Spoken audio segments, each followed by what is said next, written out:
Chief Drew, you spent more than 30 years in law enforcement, including over 2 decades in Richmond before coming to Newport News, Virginia. What originally drew you into policing? Wow, that's a great question. I've been asked that. So, man, I was thinking, weren't the questions like true and false? No. These are essay questions. These are essay exclusive. Start of school, right? The essay question. Yes, sir. So, yes, sir. I grew up just outside of Cincinnati, Ohio. Okay. Really? My grandfather, not my father. My father was in the military. Spent time in Vietnam, and he worked in a paper company. But my grandfather was New Madison, Ohio, very, very small town, population of like 1,000. Okay. And he was the police chief there, so you say that, but that's like 2 people. Right. Wow. And he was also the trash collector. He collected the garbage and the trash, removed refuse, right? Okay. Wow. So he did both.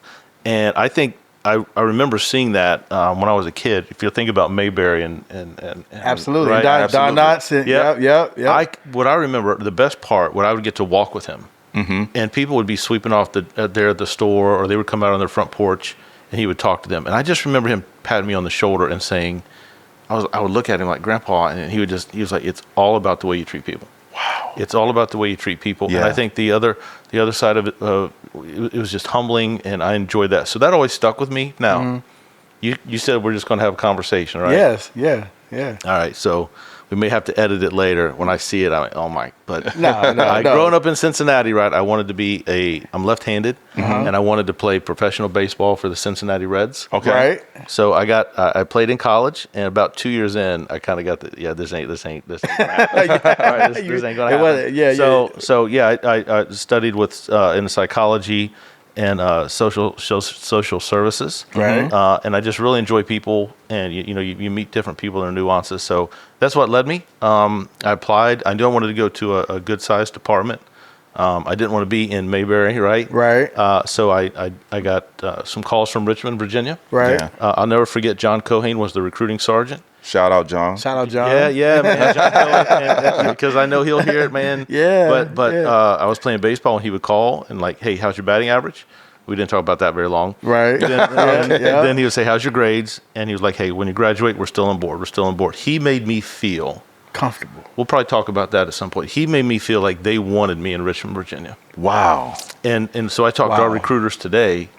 You can't just shoot a phone call or an email. It's a tight profession, man. You have got to reach out to people and tell them, we want you to come here and work in this city with our citizens. So long story short, I joined the Richmond Police Department. I did 25 years there. And I remember driving to work one day, and a former chief called. And he said, Newport News is looking for a police chief. Wow. And I said, well, this is exclusive, y'all. Yeah, yes. this is all classified, right? Right. And I said, well, I'm like number 2 in Richmond right now. I'm good. I enjoy what I do. Yeah. And his advice to me, and I'll give it to others who ask me, his advice to me was, take a look at the city, go through the process, and it at least will help develop you whenever you do want to move on, or if you stay here in Richmond. Right. So I came down, I came down to Newport News. I about 3 weekends in a row, I drove around. Everybody was very friendly.